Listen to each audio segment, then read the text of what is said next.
read about superconductors. At very low temperatures, some materials have zero resistance, meaning you can just get current going in them and it will keep going forever.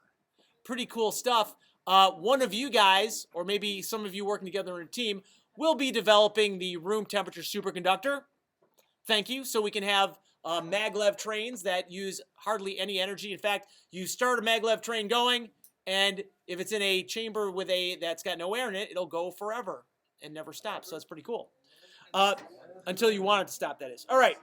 Next up is power. What I want to show you guys is this. I'm going to derive this equation right here.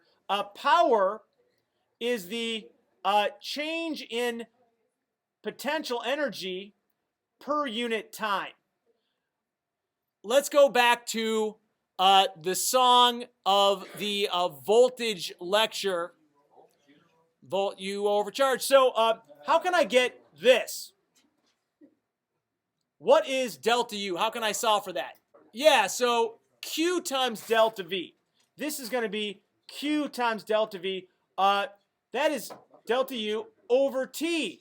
Check it out. What is Q over T? I. This is I delta V. That's why power is equal to the current. The electrical power that is delivered to something is the current times the voltage difference across that device. The power delivered to a bulb is the voltage difference across the bulb times the current through the bulb. Notice that voltage differences are always across something. If you have a battery, there's a 1.5 volt difference across the end of, from one end of the battery to the other end. It's always a voltage difference from one end of something to another one. That's why we say voltage across. Current is what goes through something. Voltage goes through nothing. The power can be expressed by I delta V. The current through a load times the delta V across the load. The other thing you can do is use the fact that delta V equals IR, commonly known as Ohm's law. And we can substitute right there. This gives us P equals I times IR, or power equals I squared R. That's a really useful version of the power equation. Again, just another version of this. And the final one, because I is delta V over R times delta V, that'll give us another way to express power is delta V squared over R. So those are the three versions of the power equation. So here's a simple application of this. Question, what is the resistance of a 60-watt light bulb? Now, it may seem like there's some missing information. There is. One thing you have to know, maybe perhaps prior knowledge, is that a 60-watt light bulb, if it's in your home, what is it plugged into? What is the voltage difference of a typical household outlet?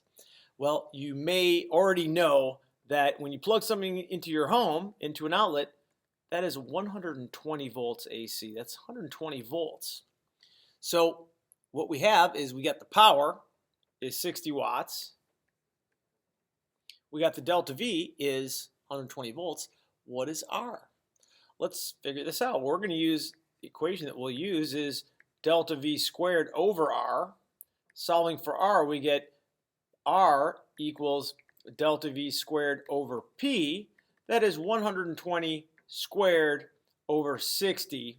And I'm just going to do a little bit of math here. I'm going to make that 2 times 60 times 120 and divide by 60. That cancels that. And that gives me 240, and the units for resistance is ohms. 240 ohms. Now let's see what we actually get in practice when we actually measure this. So I'm going to, on this light bulb here, there's like two leads. One of them is the side here. That's where the white wire, or the negative terminal, will go. And this is where the power terminal will go. You press it right there. And then we're going to measure the resistance, and let's see what this thing has to say about our resistance. Well, one there, one right there. Make sure we got a good contact. We're expecting 240 ohms. what we're getting is something quite different.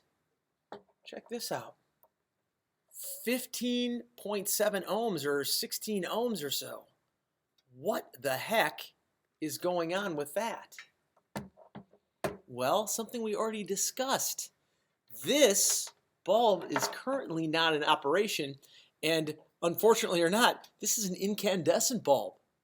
This bulb operates, and I highly do not recommend the use of these incandescent bulbs. Much better is an LED bulb, but this bulb operates by getting the filament white hot. And why is it that when this is in operation, its resistance is not 18 or 17 or 16 ohms, it is 240 ohms, because when this is in operation, the temperature is much, much higher. So that, in fact, when it's in operation, the resistance is 240 ohms.